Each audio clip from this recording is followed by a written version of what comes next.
rendimos ante ti. Dejamos nuestro ser a un lado para que tú seas manifestado. Espíritu Santo, muchas gracias.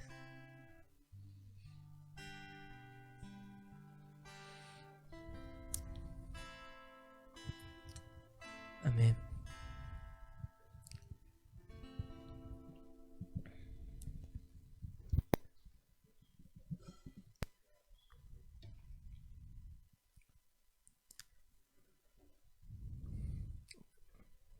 Gracias te doy, Espíritu Santo, porque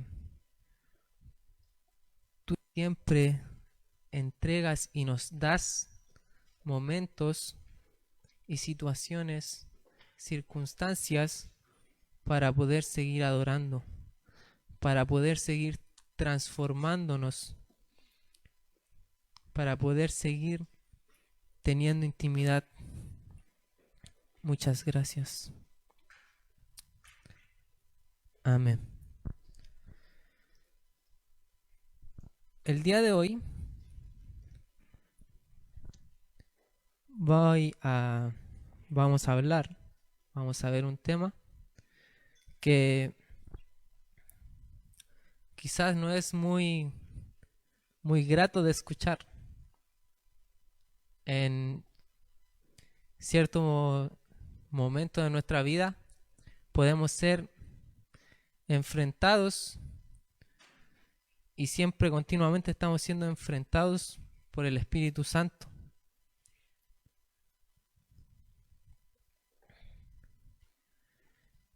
Y es que en nuestros días actualmente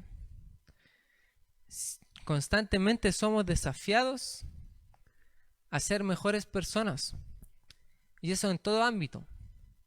Somos desafiados a algo más. La sociedad incluso nos insta a ser mejores personas, quizás en su concepto de mejores personas, pero también nos insta a ser mejores personas. Pero definitivamente, como les dije, el mundo nos impulsa a eso. Existe una suerte de competitividad estimulada. Constantemente estamos siendo estimulados a la competitividad. Puede ser, por ejemplo, en muchos lugares como en el trabajo, donde quizás si el puesto que tú tienes en tu trabajo, hay 100 personas que están esperando a que tú salgas de ese puesto para entrar a trabajar ahí. Entonces siempre estamos como desafiados a ser los mejores. O por ejemplo en el colegio, en la universidad, premiando las mejores notas. Siempre se está instando a lo mejor. Entonces muchas veces crecemos en esa dinámica. Crecemos con esa presión de ser mejores. Y a algunas personas quizás les afecta mucho más que a otras. Y esto no es necesariamente malo o necesariamente bueno. Sin embargo, hay otros factores que se van incluyendo a eso, a esa presión de ser mejores, de ser los mejores. Por ejemplo, las tecnologías. Las tecnologías en nuestros tiempos han solucionado muchas cosas, han apresurado muchas cosas. Y eso impulsa a todos, a la sociedad en general, a las familias o a las personas individuales, a tener soluciones rápidas, instantáneas. Y crecemos con eso, de solucionarlo todo así, muy rápido. Entonces, estamos tan acostumbrados a esas soluciones rápidas que no sé si usted ha visto alguna vez algún niño cuando no consigue lo que quiere y se frustra y hace pataleta, porque para él esa es la solución. Hacer pataleta es la solución. Entonces hace eso. Y ese niño crece con estar tan acostumbrado a que todo esté a la mano, a que todo sea solución rápida, a que cuando llora, porque cuando son niños, si lloran es porque tienen hambre. Entonces la solución viene y le dan su leche, ¿cierto? Y las tecnologías impulsan aún más eso. Y muchas veces se juntan estas dos cosas, trayendo esa frustración cuando no hay una solución rápida y la continua presión a tener éxito. ¿Y qué es lo que pasa? Vienen muchas enfermedades que son psicosomáticas, la ansiedad, depresión, etc. Muchas de estas enfermedades vienen porque las personas quieren tener éxito, porque sí, las personas quieren tener éxito, quieren estar bien, quieren estar felices, pero no tienen una solución rápida, instantánea, porque están acostumbrados a tenerla. Entonces es ahí cuando aparece esto que estamos tan maravillados de tener, ¿cierto? Que es Jesús. Ahí aparece Jesús, ¿cierto? Y nos trae esa gracia inmerecida, ese regalo que recibimos por su sacrificio, que no exige nada. Es una solución que no te exige nada. Solamente que tú aceptes a Jesús como Señor y Salvador.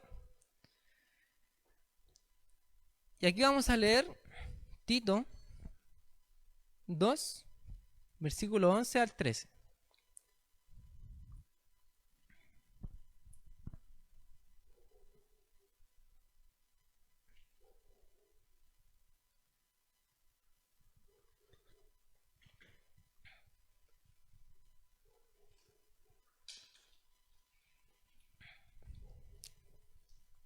Amén.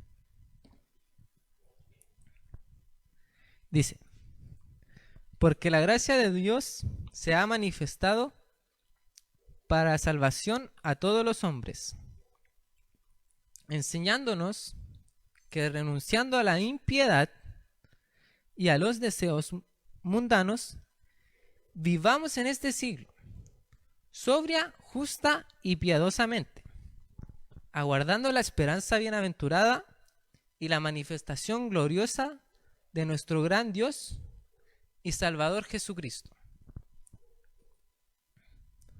Quería leer este versículo porque muchas veces como que se da por sentado que las personas entienden bien lo que es gracia. Y muchas personas, quizás tú que estás ahí a través de la pantalla, no entiende bien qué es eso. Pero estos versículos lo dicen muy bien. Lo explican muy bien a pesar del alto y desarrollado concepto que es. Y es que dice que es una esperanza bienaventurada y una manifestación gloriosa. Dice, esperando la esperanza bienaventurada y la manifestación gloriosa de nuestro gran Dios y Salvador Jesucristo. O sea, ¿qué quiere decir? Es un regalo que tiene rédito, tiene valor ahora y después. Tiene un doble premio, por así decirlo. Y además, la gracia que dice en el versículo 11 dice, la gracia de Dios se ha manifestado para la salvación a todos los hombres. O sea que es para que vivas bien y para salvación. Entonces, volviendo un poco al tema de que estamos hablando, está esta dinámica, ¿cierto?, de la sociedad, donde está la competitividad, por un lado, y voy a hablar un poco más de eso, de la competitividad. La competitividad quizás la traté un poco de superficialmente, pero es algo muy fuerte, que se mueve muy fuerte en nuestras generaciones. Y yo lo veo muy bien, muy manifestado, muy desarrollado en la universidad. Porque yo voy a la universidad, para quien no sepa. Y se ve muy fuerte. Porque, por ejemplo, yo estudio ingeniería comercial. Y en el área de administración, si bien se ve, que es la mención que yo estoy tomando, si bien se ve, en el área que más se puede ver es en el área de economía, la mención de economía, ingeniería comercial de economía. ¿Por qué? Porque ellos hacen todo solo. Literalmente no tienen trabajo en grupo. En administración casi todos los trabajos son en grupo. Entonces en economía, mis compañeros, que son amigos de economía, obviamente, me explican o me dicen que incluso hay, ellos tienen como tareas o tienen material para estudiar y hay compañeros que no prestan ese material para estudiar. ¿Por qué? Porque si lo prestan, los otros van a tener mejores notas también. Y ellos quieren ser los únicos que tienen buenas notas. Entonces, algo que se desarrolla mucho. ¿Y por qué? Porque después, en la mención de economía, los trabajos son mucho más específicos, son menos abundantes que en el área de administración. Entonces, para destacar por sobre los otros, destacan así. Entonces, esta suerte de competitividad que hay, y por otro lado, la frustración de no tener todo instantáneo, las soluciones rápidas, se crea un movimiento, se toma este tema de la gracia que nos trae Jesús, y se crea un movimiento que es denominado de hipergracia, de supergracia, no recuerdo muy bien cómo lo explican distintos autores, pero es un movimiento de hipergracia, donde se utiliza la gracia literalmente, pero se utiliza en un mal sentido de la palabra. Se mal utiliza, sí, muy bien. Y se estimula aún más esto de lo instantáneo, de tener lo instantáneo y el éxito al mismo tiempo. ¿Por qué? Porque la gracia es inmerecida y no requiere obras, no es por obras. Entonces, se toma eso, se mal utiliza, ¿y qué trae? Supuestamente trae éxito. ¿Por qué? Porque Jesús nos trae éxito, es algo bueno para nuestras vidas. Y realmente es así, no es por obras, no es por nuestras obras, es por su infinito amor. No necesitamos títulos delante de Dios.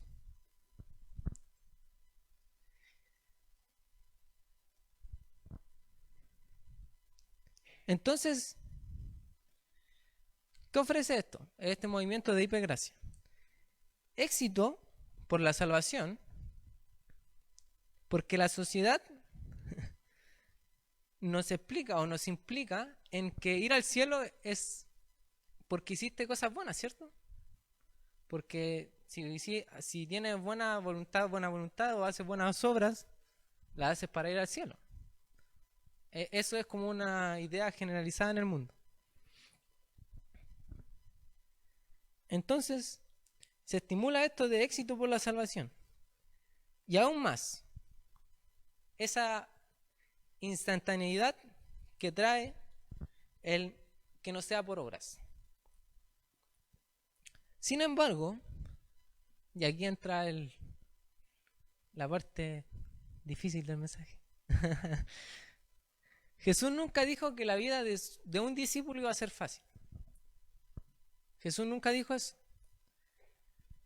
Y es aquí donde quiero dar el título del mensaje, que es: no son títulos, es compromiso. Ese es el título del mensaje. No son títulos, es compromiso. Y vamos a ir un poco rápido porque parece que me extendí un poco. En Lucas 14, del versículo 25 al 27.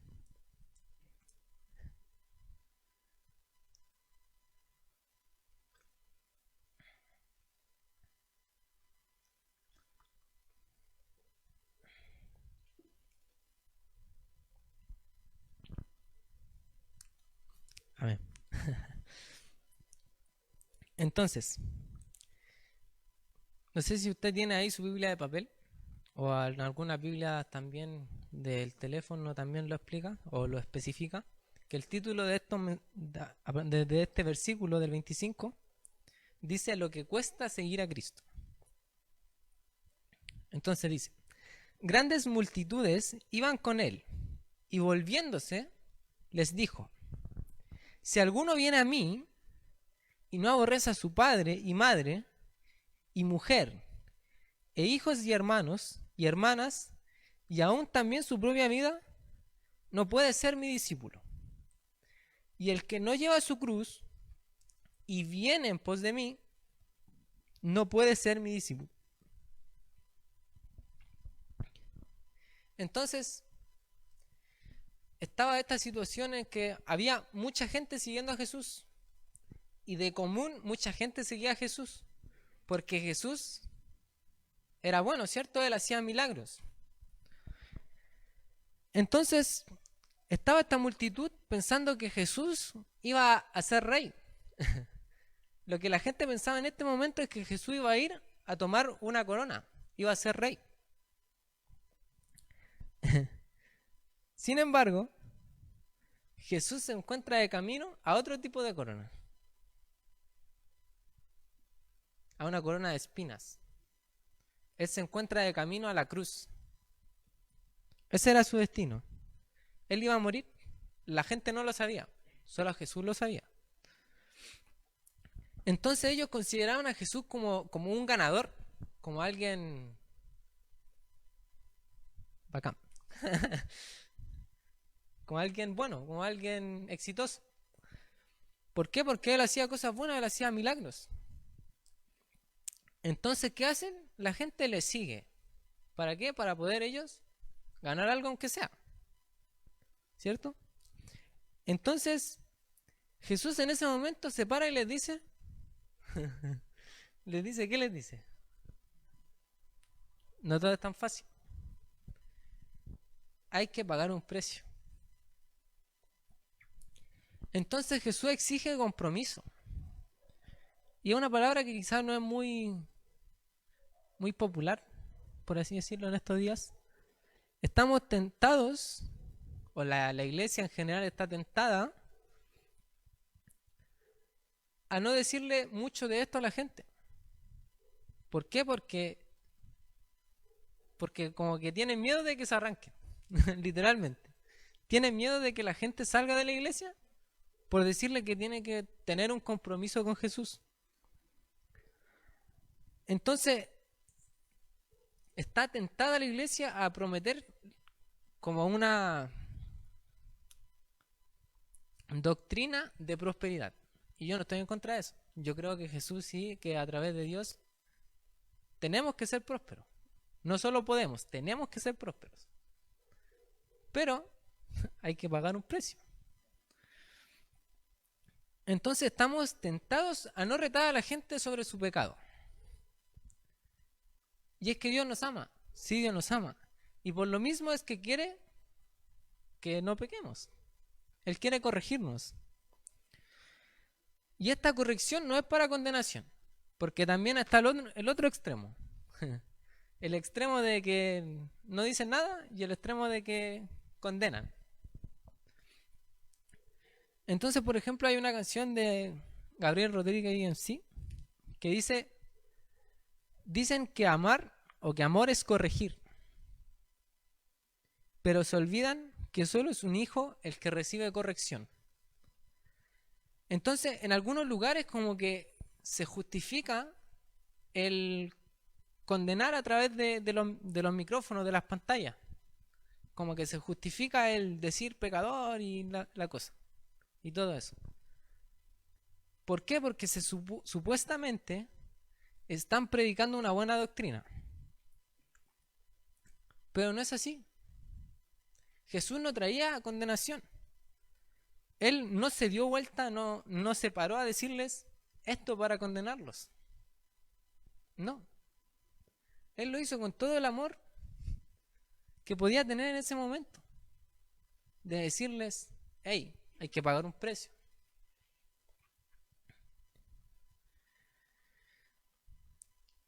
Y también aquí hay un dilema que es que por lo mismo como que las iglesias que están en este sentir de condenar, que literalmente como que se justifican en que tienen pocas personas porque están trayendo una buena doctrina. Pero nosotros no podemos justificar nuestra infructuosidad. No podemos justificar no tener resultado por traer una buena doctrina. Porque no es así. La gente seguía a Jesús y él traía una buena doctrina. La gente seguía a Jesús. Entonces, ¿cómo va a tener sentido de que una buena doctrina no traiga a la gente? No tiene sentido. No tiene sentido porque aquí la gente lo seguía.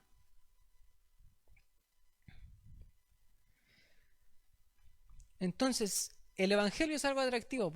Literalmente significa buenas noticias. El evangelio es algo atractivo. Es algo bueno. Porque nuestras armas no podemos justificar ser infructíferos. No podemos justificar no tener resultado en la iglesia. Porque nuestras armas no son terrenales, no son carnales. No es porque yo hablo bonito que la gente va a venir a la iglesia. Esa no puede ser la base de la iglesia para atraer gente. No puede ser. Sino que es porque el Espíritu Santo convence. Es el Espíritu Santo el que convence, no nosotros, no son nuestras palabras. Si bien hay que estar preparado, es el Espíritu Santo finalmente el que convence. Entonces, no condenemos a las personas. Y esto va para las personas que ya están más en la iglesia. No condenemos a las personas. Amemos y mejoremos nuestras conductas.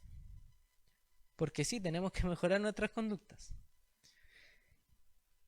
¿En qué sentido tenemos que mejorar? En que las correcciones no son solo para alguien más.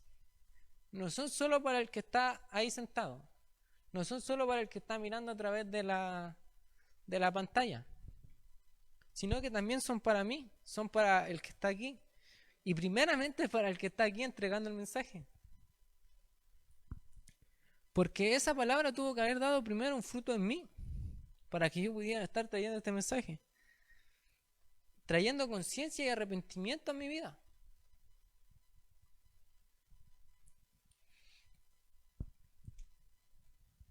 Entonces Jesús estaba desafiando.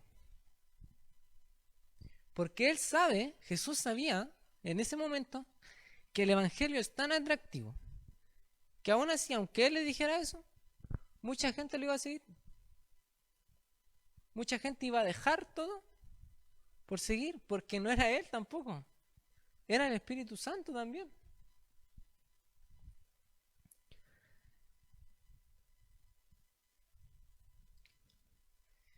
Pero, sin embargo, Jesús no se quería quedar ahí. Él quería que la gente tuviera una actitud diferente hacia Dios. Entendiendo que una relación continua y verdadera con Dios es algo impagable.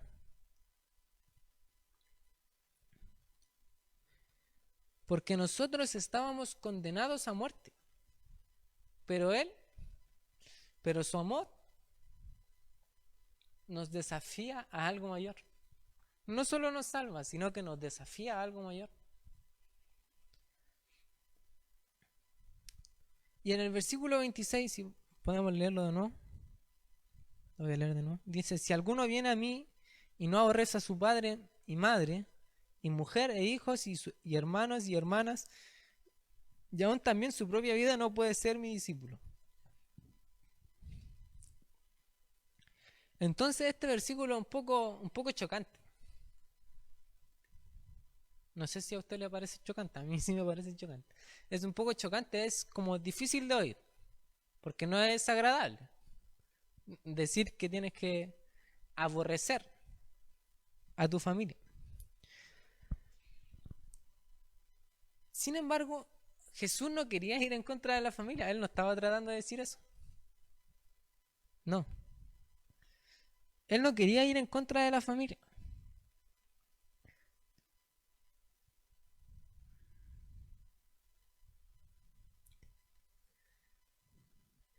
Sino que esto es una hipérbole, es una exageración de parte de Jesús.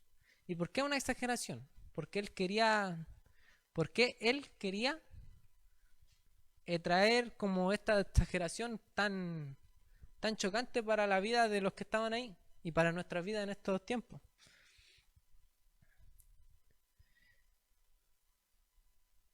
Porque él quería causar el efecto que tenía que causar esto. Él quería que realmente esta palabra tuviera un efecto en las personas.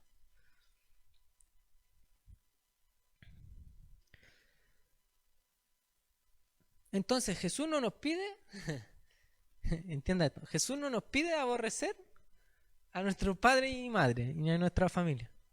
No es lo que nos está pidiendo Jesús, sino que es un compromiso. Eso es lo que está pidiendo Jesús en estos versículos. Un compromiso que celebra sobre cualquier otro compromiso, sea familiar, sea cual sea. Eso es lo que está hablando esto. Entonces Jesús en estos versículos solo está exigiendo un compromiso, porque quizá hay muchos otros versículos que dicen algo o ponen una condición y después viene una promesa. No sé si se ha dado cuenta de eso. Pero estos versículos, los que leímos, no dicen nada. Lo único que dicen es ser discípulo. Eso es lo único que te garantiza este compromiso. No estaba entrando en detalle sobre lo que traía el ser discípulo. Entonces Jesús no promete nada más a la gente que ser sus discípulos. Y aún así en el versículo 27 dice, y aún más. El versículo 27 dice: y el que no lleva su cruz y viene en pos de mí, no puede ser mi discípulo.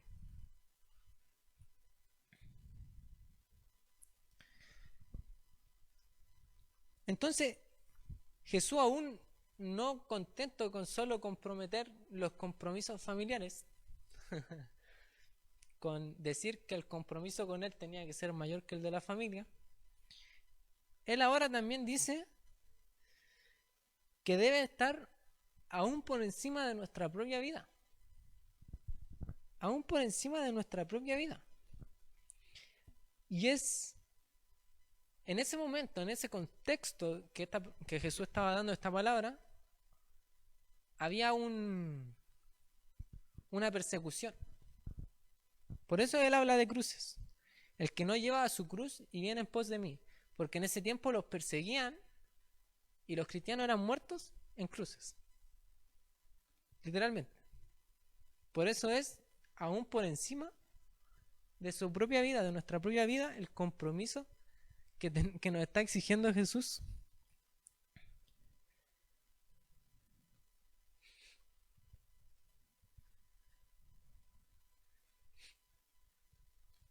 Y ahora sí, ya creo que ya estoy terminando. Pero voy a leer el versículo 28. El versículo 28, sí, solo el 28. Porque ¿quién de vosotros, queriendo edificar una torre, no se sienta primero y calcula los gastos a ver si tiene lo que necesita para acabarla?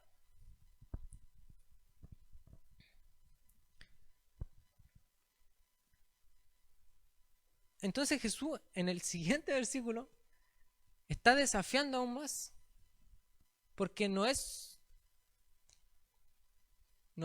a la ligera, sino que requería cálculos. Eso es lo que estaba diciendo aquí Jesús.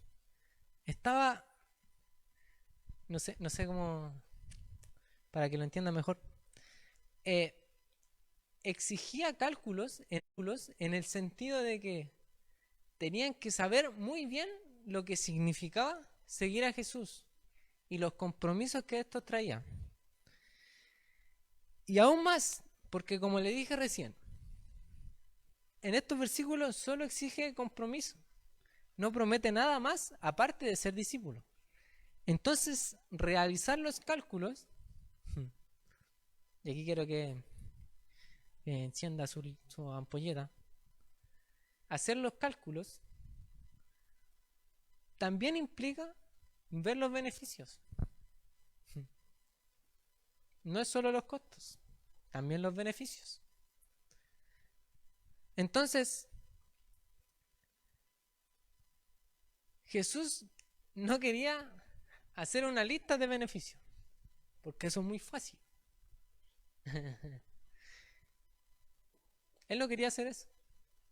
Él quería que las personas tomaran el compromiso con Él, pero no a la ligera, no desconociendo los beneficios que trae seguir a Jesús, sino que ellos indagaran, porque aquí lo dice,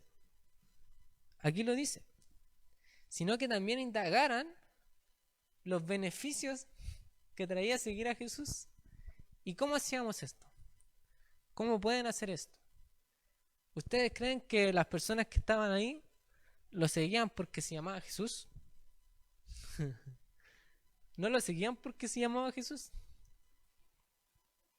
Lo seguían porque ellos ya conocían lo que Jesús podía hacer. Y ser discípulo implica que literalmente en tiempos posteriores ellos iban a poder hacer lo mismo que hacía Jesús, incluso más. Entonces Jesús los instaba a eso, a no solo quedarse en los costos, sino también en entender los beneficios, no en buscar los beneficios, en entender los beneficios.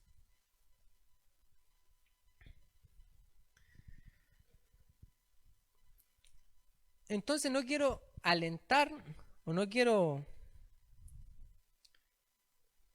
instarlos a un movimiento de hipergracia, a un movimiento de supergracia. Si bien no son nuestros títulos, como lo dice el título justamente, si bien no son nuestros títulos, ni nuestras obras, como nos exige el mundo, porque el mundo sí exige títulos, como lo hablamos hace un rato, si bien no son nuestros títulos, sí hay un compromiso. Sí Jesús nos pide un compromiso con Dios, y ese compromiso es lo que nos trae éxito. Entonces, quiero instarle a que no busque lo instantáneo, porque no es instantáneo. Si bien Jesús y Dios puede cambiar cosas de la noche a la mañana, Él puede hacerlo, y Él lo va a hacer, yo creo que lo va a hacer, pero hay otras cosas que no.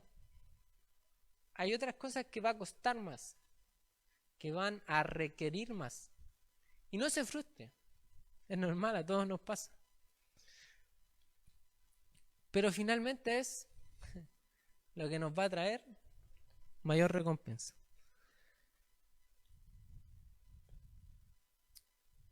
Amén. Voy a orar. Gracias, Padre amado, Señor, te doy, porque tu Espíritu Santo siempre nos está instando a buscarte aún más. Nos está instando a que podamos tener aún mayor relación contigo, un mayor relacionamiento contigo, sea de noche, sea de día, sea en la tarde, sea en el momento que sea. Tu Espíritu Santo no se limita, y no se limita incluso ni siquiera a palabras, al lenguaje, sino que hay un mayor mover de tu Espíritu Santo en nuestras vidas, en nuestras casas. Y yo lo creo, yo lo declaro sobre cada una de las personas que está viendo este video, este directo. Declaro que es tu Espíritu Santo estableciéndose en ese lugar. Y que no es por palabras, no es por lo que yo estoy diciendo en este momento, no es por lo bonito que quizás pueda hablar o lo mal que pueda hablar, sino que es tu Espíritu Santo convenciendo y trayendo entendimiento, razonamiento sobre lo que tú quieres para sus vidas y que es lo mejor para sus vidas y para mi vida. Te doy muchas gracias, Espíritu Santo. Amén y amén. Sí, vamos a ir terminando. Pueden ir colocando sus peticiones de oración y su agradecimiento también, que acabo de ver uno aquí. Pueden colocar su agradecimiento, sus peticiones de oración, todo lo que quieran poner ahí. Y yo voy a decir más bien, porque ponerla va a poner Gerson, la cuenta para la ofrenda.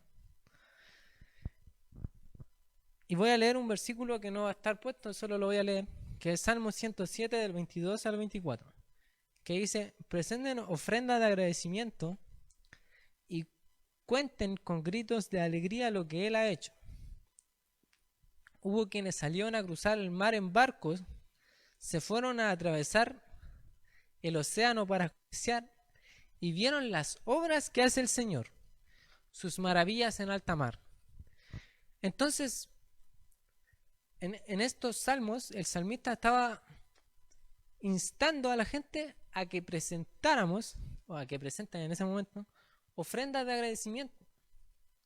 ¿Y qué son las ofrendas de agradecimiento? Son ofrendas que la gente hacía y hace, porque yo creo que todavía la gente hace, para alabar a Dios. ¿Por qué? Por agradecimiento, literalmente, por agradecer a Dios alguna cosa que Él había hecho.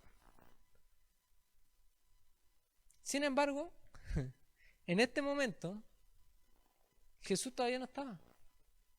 Y aún así la gente ya agradecía a Dios.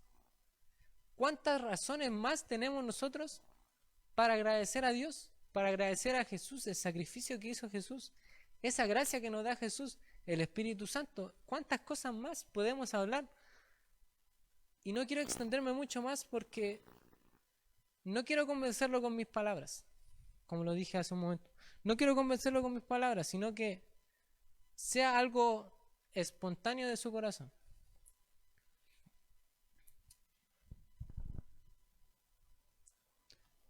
Sí, ya pueden poner la petición. Gracias. Amén. Ana María pide